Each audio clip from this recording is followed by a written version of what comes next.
I have heard on social media, young people are saying the vaccine doesn't work. Why do you think this is? So there are a couple of things there. The first is that social media is a complex, difficult area to be discussing things like this. And the reason I think behind that is sometimes the more controversial or the more shocking the thing you say is on social media, the more likely people are to take notice of it.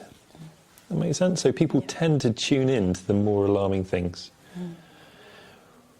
And so I think there's something about that.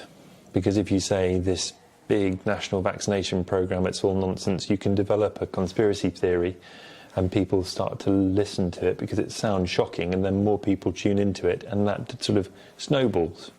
You with me? Yeah. So I think there's something about the way that social media works. The other thing I think is perhaps it's important to understand the way that vaccines work.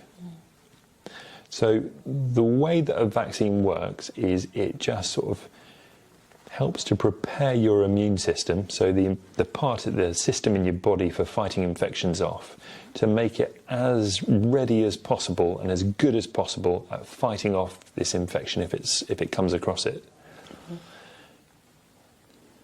And it does that by helping prepare it and exposing it, but it's not foolproof. So it isn't supposed to be a 100% barrier and never can be. But it improves it.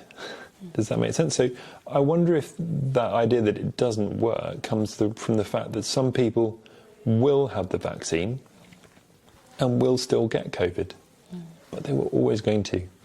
That happens with all vaccines, really. That's just the way of things. Yeah.